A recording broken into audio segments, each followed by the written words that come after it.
ada aturan nanti essential oil harus di bawah 0,1% atau seperti itu. Jadi kalau di dalam aturannya kita merujuknya kan ke Perka Badan POM nomor 19 tahun 2018. Di situ hanya tertera bahwa ini adalah bahan-bahan tambahan yang boleh dipergunakan atau bahan tambahan yang tidak dipergunakan. Tetapi kalau untuk ini persentase melibatkan Badan POM lagi dong? enggak. Kalau PKRT pure murni hanya Dinas Kesehatan dan perizinannya masuk ke PTSP. Oh, oke. Kan dinas. Oke. Ya. Tapi kalau misalnya penggunaan gliserolnya kadar tertentu yang mengakibatkan itu kosmetik, barulah dia pindah ke BPOM. Nah itu. Jadi tetapi sebenarnya gini Pak, kalau cairan pencuci tangan, mungkin Bapak juga misalnya searching atau dapat dari Google atau dari WHO atau dari mana, kalau dia konsepnya itu memang cairan pencuci tangan, itu sudah formula bahwa dia adalah untuk pencuci tangan. Adapun nanti memang dia ada berfungsi sebagai pelembut, penambahan presentasinya itu masih dalam range hanya sebagai bahan tambahan. Contoh misalnya, saya kasih contoh ya, misalnya formulasi cairan pencuci tangan volume berapa ya? 20 mili misalnya. Maaf, volume 50 mili misalnya. Pertama gliserol. Anggaplah gliserol 2,5%. Kemudian pakai pelembut lainnya, ada surfaktan 2% sampai dengan essential oil. Essential oilnya tidak lebih dari 1%. Umumnya formula-formula itu kalau essential oilnya kecil hanya 0, sekian atau misalnya 1%, dia ditambahkan untuk sekedar bahan tambahan, bukan sebagai bahan utama. Oh iya. Gitu. Iya.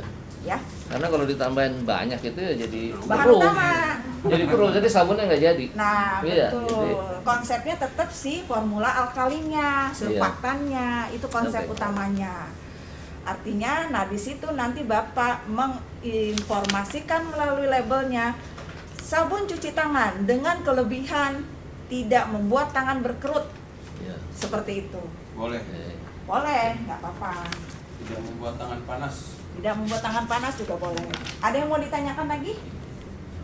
Ya, silakan. Berarti kan tadi konsepnya sabun cuci tangan. Apa boleh pelaku usaha mencantumkan itu kan berupa klaim ya, Pak? Ya. Berarti dengan nggak klaim. Klaim itu maksudnya gimana? Maksudnya kayak kita belum masuk ke label ya, penandaan label kita belum masuk. Melembutkan, tapi yang lebih ditonjolkan itu melembutkan. Nah, itu tidak boleh. Itu yang nggak boleh kan? Ya, jadi contoh misalnya sabun cuci tangan.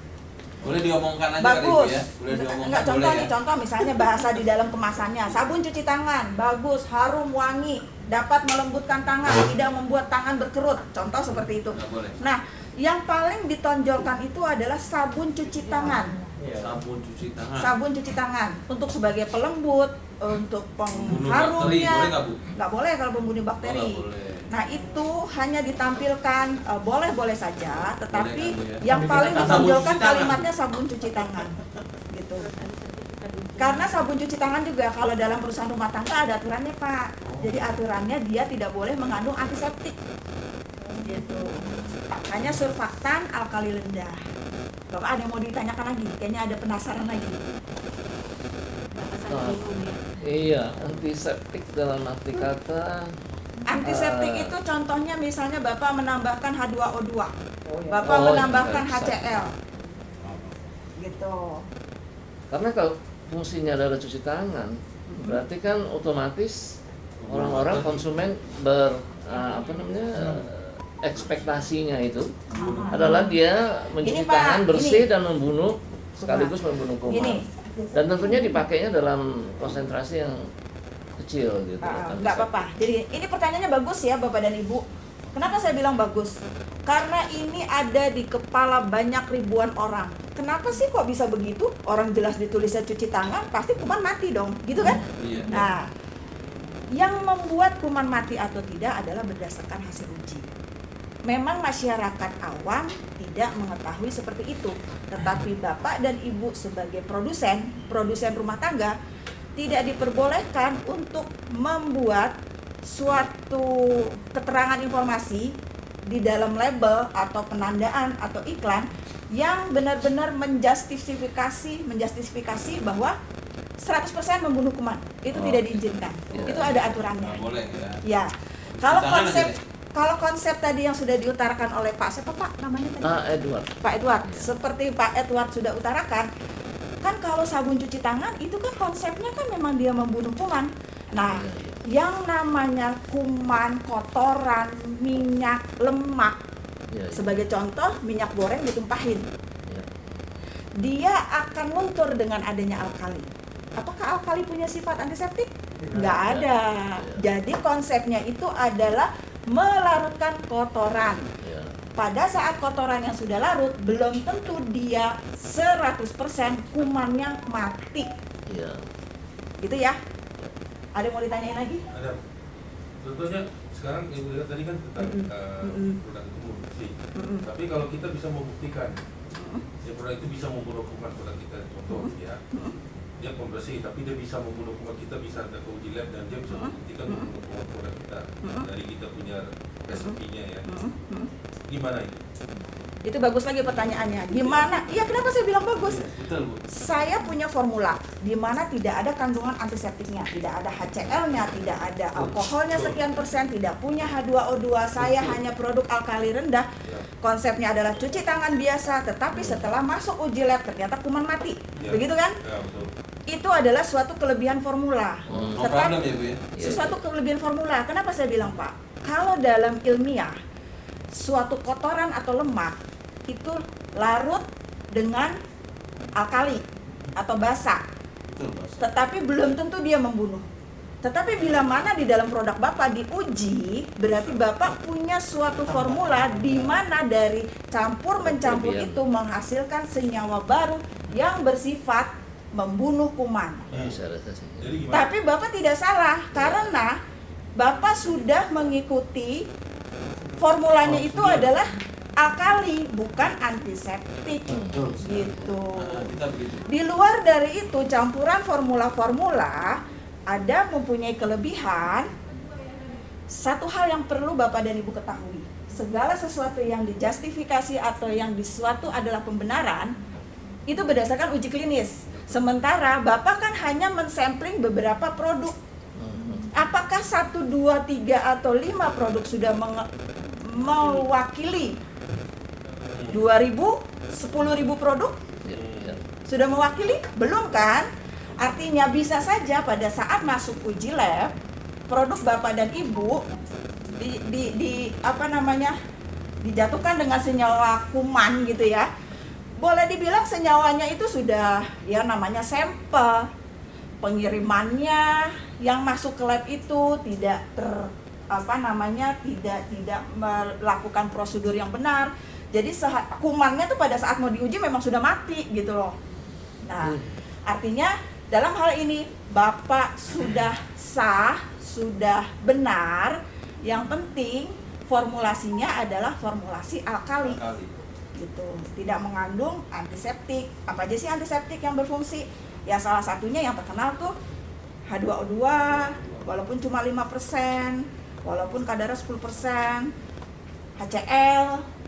Kemudian ada lagi yang sekarang lagi terkenal itu yang dijadikan untuk obat kumur, benzalkonium klorid, mungkin pernah dengar? Ya. Nah, itu sejenis senyawa antiseptik seperti itu. Bapak dan Ibu yang baru datang, ada yang mau ditanyakan? Ikutin aja dulu ya. Kita lanjut ya. Kalau misalnya pembersih lantai, kemudian kan sekarang memang tren katanya kalau minyak serai bisa membunuh kuman. Betul. Iya. Gimana kalau boleh nggak kita misalnya kita formulasikan, kemudian kita cek di lab, jadi dia bisa misalnya membunuh total erotikon atau E. coli atau apa dan sebagainya. Bisa nggak nantinya kita tetap PKRT tapi kita klaim bahwa oh ini bisa untuk membunuh kuman? Ya. Itu boleh nggak? Saya lemparkan kepada Bapak dan Ibu. Ya. Nggak boleh. Saya rasa Ya silakan Pak. Terlambat. Nggak apa-apa. Bapaknya lagi gimana ya, bingung ya. Bapak mencari posisi yang arahnya posisinya ke sana ya Pak ya, karena slide-nya ada di. Saya lemparkan kepada Bapak dan Ibu. Bapak Ibu pendamping.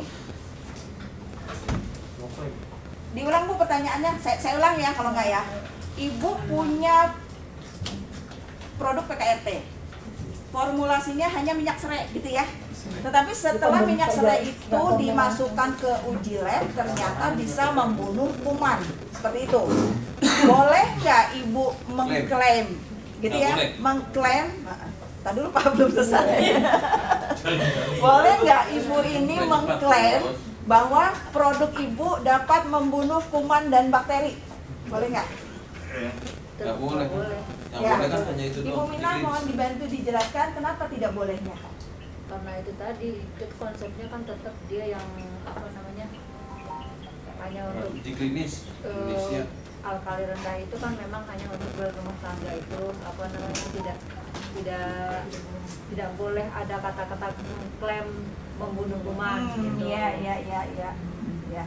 Jadi gini ya Bapak dan Ibu, pertama saya sangat bahagia sekali ternyata terutama khususnya Bapak Ibu Yuni dan tim pertanyaannya bagus-bagus, Ibu juga disambung juga. Karena dari pertanyaan ini kita jadi pinter. Kembali lagi, asal usul pertanyaannya begini. Ibu punya produk pembersih lantai mengandung minyak serai. Tetapi setelah diuji hasilnya bisa membunuh kuman dan bakteri. Kurang lebih seperti itu ya Bu ya. Terus Ibu mau cantumkan bahwa produk saya ini kuman mati gitu ya. Kita satu dulu pertama. Produk minyak serai adalah bukan antiseptik. Gitu ya. Jadi Ibu boleh memproduksi produk PKRT dengan kandungan minyak serai. Tetapi yang tidak diperbolehkan adalah Ibu dengan bahasa di dalam kemasannya ada mengklaim bahwa Membunuh. ini membunuh. Itu tidak boleh. Dibunuh aja. Ya, gitu. Walaupun sudah keluar hasil uji labnya, benar. Ibu hanya boleh menambahkan seperti ini. Pembersih lantai, apa namanya, harum gitu ya, harum, terus apalah bla bla bla bla, ya mampu Wangi. apa namanya, mampu membersihkan ruangan dengan hasil uji lab terstandar, udah seperti itu aja.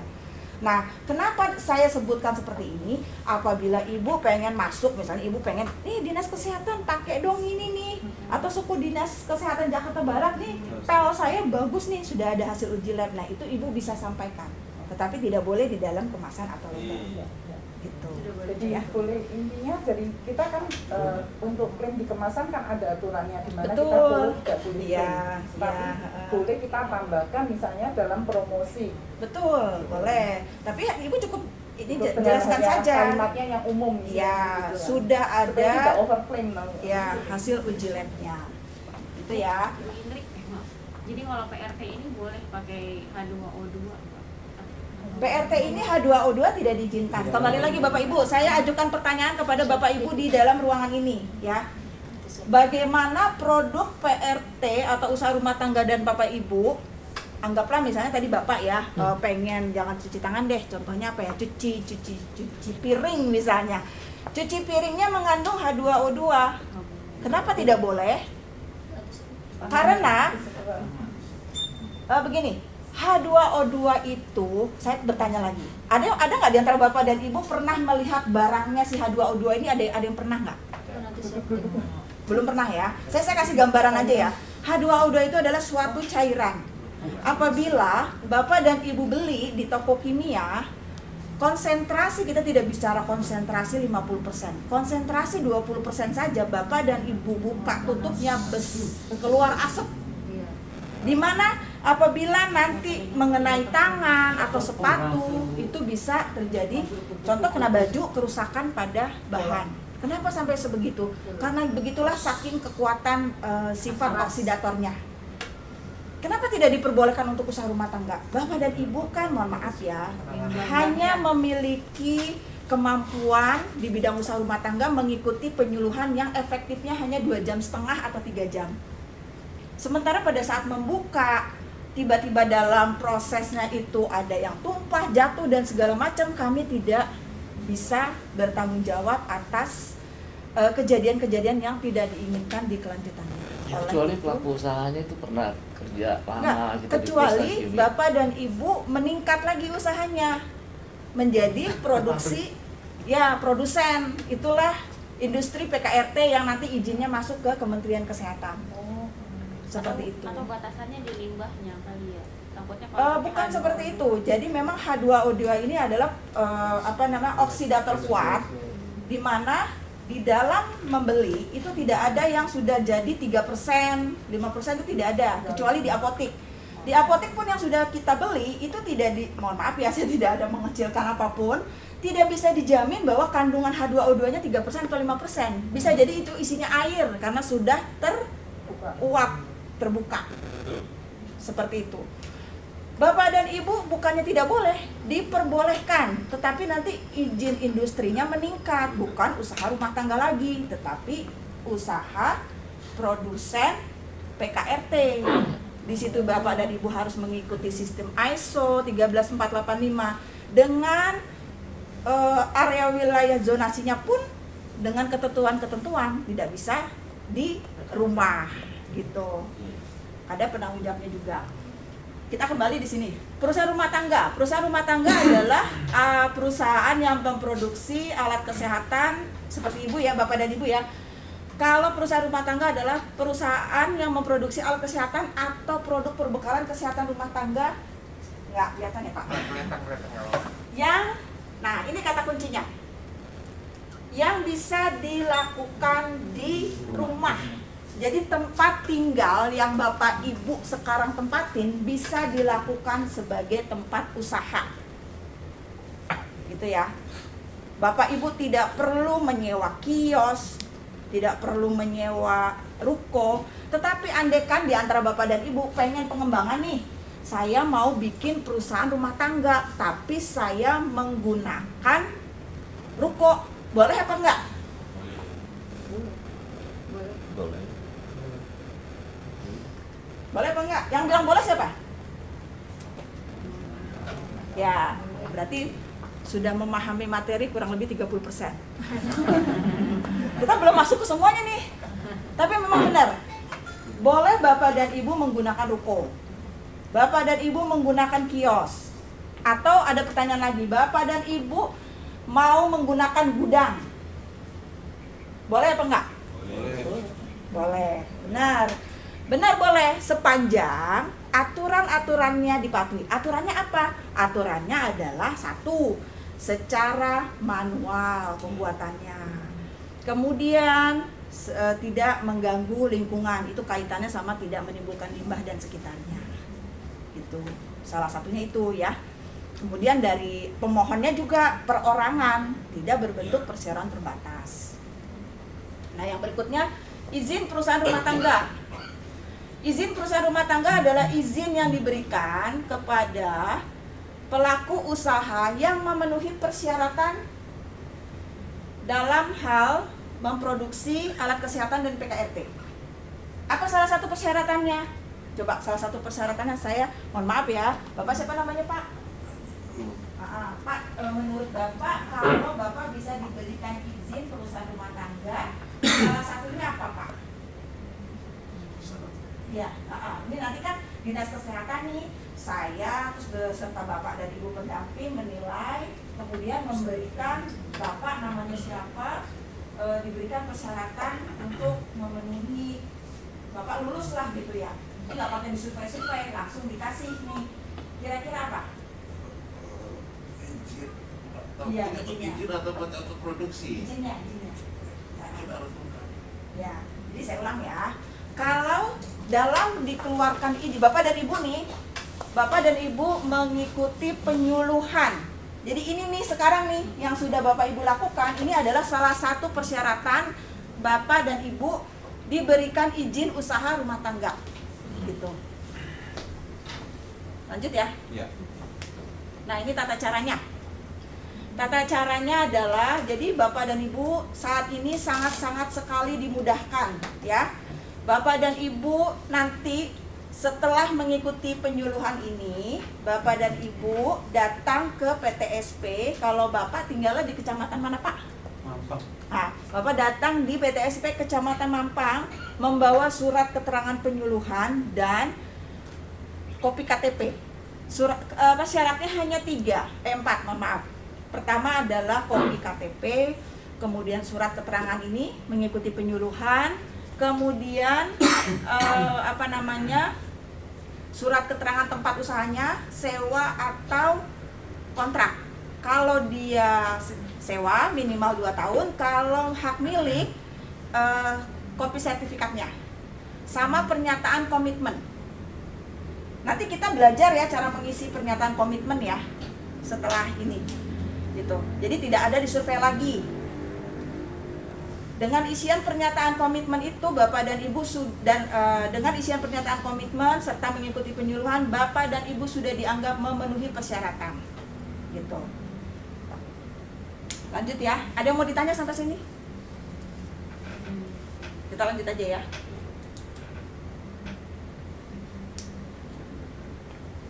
Nah ini tadi yang pertanyaan bagaimana kalau tempat pembuatannya itu menggunakan ruko atau menggunakan gudang. Di sini ada kriterianya menurut aturan bahwa produk usaha rumah tangga itu harus menggunakan peralatan manual sampai dengan semi otomatis. Kemudian produknya itu dia bukan produk steril. Produk steril itu contohnya seperti jarum suntik ya, yang gampang gitu aja ya. Kan nggak mungkin Bapak dan Ibu bikin jarum suntik ya. Kemudian di dalam pembuatannya juga sederhana. Nah, kaitan dengan desinfektan dan antiseptik itu ada di poin F. Nanti kita bagikan ya Bapak dan Ibu materinya melalui Bapak dan Ibu pendamping. Jadi di sini proses produksinya tidak menimbulkan limbah di lingkungan. Saya kasih contoh lagi. Bapak dan Ibu memproduksi pengharum ruangan, ya kan? Sementara pengharum ruangannya itu dikemas dalam botol kecil-kecil ukuran 20 ml. Kemudian dikemas lagi satu packing dus itu isinya 10. Nah, karena luas area tempat usahanya Bapak dan Ibu kecil, pada saat Bapak dan Ibu membeli kemasan, pastinya kan kita berharap semuanya bagus, tapi kan pasti ada yang tidak bagus ya. Botol penyimpanannya itu saking karena tidak mencukupi tempatnya sampai ke jalan. Kebetulan Bapak dan Ibu nih tinggal misalnya di lingkungan padat ya, jadi kanan kiri tuh ada rumah. Nah, botolnya itu sampai keluar, ada motor lewat, kesandunglah ini dengan botolnya Bapak dan Ibu. Itu bagian dari mengganggu lingkungan atau gimana? Nah, artinya di sini jangan mindsetnya bahwa hanya limbah, tetapi kemasan, kardus-kardus atau sisa-sisa hasil produksi itu adalah bagian dari prasarananya Bapak dan Ibu yang jangan sampai nantinya mengganggu tetangga kanan kiri. Atau satu contoh lagi misalnya pakai mesin. Salah satu contohnya itu berisik. Tiba-tiba jam 10 malam Bapak dan Ibu digerebek sama masyarakat sekitar. Nah, itu salah satu contohnya. Itu adalah bagian dari mengganggu. Kalau misalnya Bapak dan Ibu merekrut 30 karyawan, sementara usahanya di rumah. 30 karyawan usahanya di rumah, bikin apa contohnya ya? Bikin cairan pencuci piring, bikin aromaterapi gitu ya. Terus tapi ada juga tuh yang dibikin dalam bentuk saset si pengharum terapi itu pakai alat packing yang canggih. Nah, kira-kira itu masuk nggak kategori perusahaan rumah tangga? Nggak masuk. Nggak boleh. Mesin canggih nggak boleh. Alat pack itu kemasan packingnya, yang alat kan ada tuh alat kemas yang ngepres plastik tapi dia jenis terbaru modern gitu.